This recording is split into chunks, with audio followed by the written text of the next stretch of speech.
बहनों और भाइयों, जो बंगाल भारत की सभ्यता और संस्कृति को एक नई दिशा देता था,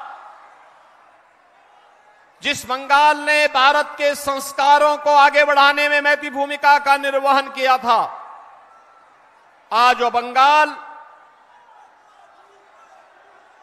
जिसने कभी भारत को नवजागरण का मार्ग दिखाया था, बहनों और भाइयों, वह बंगाल आज लहूलुहान क्यों है, दिशाहीन क्यों है? जिस बंगाल ने कभी देश को राष्ट्रगीत वंदे मातरम दिया था, राष्ट्रगान जनगण मन दिया था, वह बंगाल आज यहां से चित्कार रोने की और कराहने की चित्कार क्यों उठ रही है? जिस बंगाल ने भारत को सिखाया था कि गर्व से कहो हम हिंदू हैं, उस बंगाल में आज हिंदू परंपरा और संस्कृति को रौंदने का प्रयास सत्ता के संरक्षण में कैसे हो रहा है, यह देख करके अंतःकरण हमारा अत्यंत गर्वित होता है। और जिस बंगाल ने देश को दयामयी शक्ति के अधिष्ठात्री देवी मां दुर्गा की पूजा का अनुष्ठान करने का संदेश दिया था, उस बंगाल में बहनों और भाइयों, संदेश खाली जैसी घटनाएं बंगाल के अंदर कैसे घटित हो रही हैं, यह प्रश्न आज मैं बंगाल की सरकार से करने के लिए, बहरामपुर से प्रश्न मैं करने के लिए आया हूं। बहनों और भाइयों, आज का बंगाल वह सोनार बांग्ला नहीं है जिसकी कल्पना हमारे स्वतंत्रता संग्राम सेनानियों ने कहा था।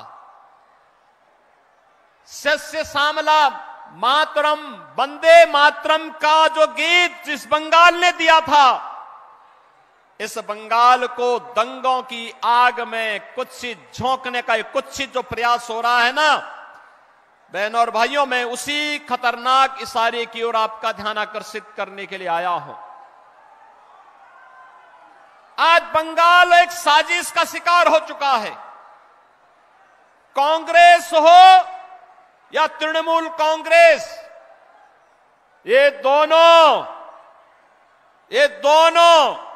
एक ही थैले के चट्टे बट्टे हैं। दोनों बंगाल को लूटने के लिए और भारत के खिलाफ साजिश रचने के लिए एक हैं। कांग्रेस कम्युनिस्टों के साथ भी और दिल्ली में तृणमूल कांग्रेस के साथ मिलकर के भारत के खिलाफ वही साजिश करना चाहती है जो साजिश वह बंगाल के अंदर हिंदुओं के साथ कर रही है।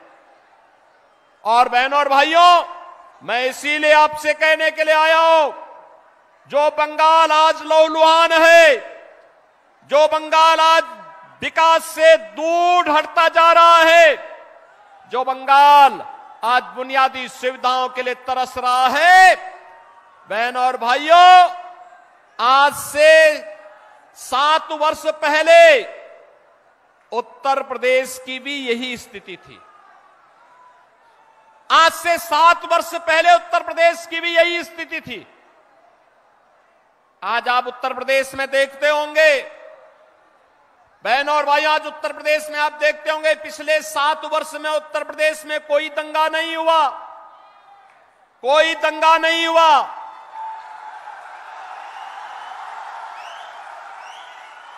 उत्तर प्रदेश में कोई कर्फ्यू नहीं लगा। आज उत्तर प्रदेश में बेटी और व्यापारी दोनों सुरक्षित है। कोई रंगदारी नहीं वसूल सकता, कोई दंगा नहीं कर सकता, कोई अराजकता नहीं फैला सकता। राह चलते हुए राहगीर से और किसी गरीब की संपत्ति पर कोई, किसी व्यापारी के व्यापार पर कोई अनावश्यक किसी भी प्रकार का हस्तक्षेप नहीं कर सकता।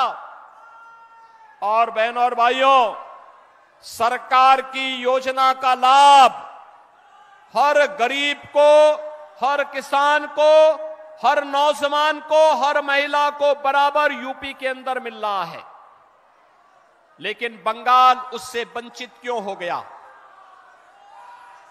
बहनों और भाइयों, ये बंगाल हमारा जो भारत को राष्ट्रगान और राष्ट्रगीत देता है, जो बंगाल कभी भारत को संदेश दिया था, स्वामी विवेकानंद ने दुनिया के मंच पर चढ़ करके कहा था, गर्व से कहो हम हिंदू हैं, वह बंगाल आज हिंदू विहीन करने की साजिश का शिकार कैसे हो रहा है। और बहनों और भाइयों, मैं यही कहने के लिए आया हूं, ये कांग्रेस हो या तृणमूल कांग्रेस, ये साजिश के तहत दो प्रकार की साजिश बंगाल के लिए कर रहा है। एक, आपकी डेमोग्राफी को कम करने की एक कुत्सित चेष्टा इनके द्वारा की जा रही है। घुसपैठियों को बंगाल के अंदर घुसा करके एक सुनियोजित साजिश के तहत आपकी संख्या को कम करने का प्रयास हो रहा है। और दूसरा, दिल्ली में जो कांग्रेस और तृणमूल कांग्रेस का गठबंधन है, ये दोनों मिलकर के साजिश करना चाहते हैं। माफिया और अपराधियों को यहां के सत्ता का संरक्षण बना करके दिल्ली से जो मोदी जी भेजते हैं, वे सभी सब जितनी भी सुविधाएं हैं, उन सुविधाओं पर ये लोग डकैती डालने का काम भी करते हैं। और इसीलिए मुझे दुख इस बात का होता है कि बहनों और भाइयों, आज उत्तर प्रदेश दंगा विहीन है, कर्फ्यू विहीन है, योजनाओं का लाभ गरीबों को मिल रहा है। तो ये इसलिए हो पा रहा है क्योंकि प्रधानमंत्री मोदी जी का नेतृत्व और उनका मार्गदर्शन उत्तर प्रदेश को प्राप्त हो रहा है। और बंगाल में मोदी जी कोई काम भेजते हैं, कोई योजना भेजते हैं, तृणमूल कांग्रेस उसको यहां लागू ही नहीं होने देती। जैसे आप मुझे बताओ, 15वीं सदी में बंगाल ने, महान कवि ने बांग्ला रामायण लिखी थी। राम यहां के रग रग में रसे हैं, बसे। राम के बगैर भारतीय जीवन पद्धति में कोई कार्य नहीं हो सकता। हम जीते हैं, उठते हैं, राम का नाम लेते हैं, सोते हैं, राम का नाम लेते हैं। और बहनों और भाइयों, कोई भी हमारे यहां मांगलिक कार्यक्रम होता है तो अखंड रामायण का पाठ करते हैं और अंतिम यात्रा निकलती है तो राम नाम सत्य है कह करके निकलती है। बहनों और भाइयों, मैं पूछना चाहता हूं, जैसे यहां पे राम की पूजा होती है, ऐसे ही उत्तर प्रदेश में मां दुर्गा की पूजा होती है बड़े बड़े अनुष्ठान के साथ। जैसे बंगाल में होती है, वैसे ही मां दुर्गा का अनुष्ठान, बंगाल से ही गए हुए कलाकार वहां मूर्ति बनाते हैं, वहां पे अनुष्ठान होते हैं, बड़े बड़े आयोजन होते हैं, बड़े बड़े पंडाल लगते हैं, भव्य आयोजन होते हैं। लेकिन न तो रामनवमी के अवसर पर और न ही नवरात्रि के अवसर पर ही उत्तर प्रदेश में कोई दंगा नहीं होता। आखिर बंगाल में रामनवमी के अवसर पर और बैसाखी के अवसर पर दंगे क्यों हुए, मैं बंगाल की सरकार से पूछना चाहता हूं। मैं यही पूछना चाहता हूं। और इन दंगाइयों के खिलाफ यहां की सरकार ने कार्रवाई क्यों नहीं की? इन दंगाइयों के खिलाफ कार्रवाई क्यों नहीं की? बहनों और भाइयों, अगर ये दंगाई उत्तर प्रदेश में इस प्रकार से अत्याचार करते, अब तक मैं इनको लटका करके, उल्टा लटका करके ठीक कर देता। और वह हाल इनके कर देते कि इनकी 7 पीढ़ियां भूल जाती कि दंगा कैसे होता है। 7 पीढ़ियां भूल जाती।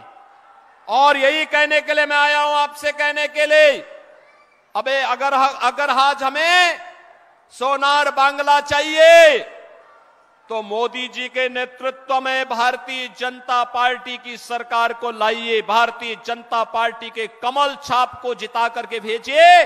बहन और भाइयों, आपको भारतीय जनता पार्टी आश्वासन देती है सुरक्षा की, आपको भारतीय जनता पार्टी आश्वासन देती है आपकी समृद्धि की, आपको भारतीय जनता पार्टी आश्वासन देती है बिना भेदभाव के सबका साथ और सबके विकास के भाव के साथ बंगाल को फिर से सोनार बांग्ला बनाने के संकल्प को आगे बढ़ाने का आश्वासन देने के लिए भारतीय जनता पार्टी आपके पास आई है।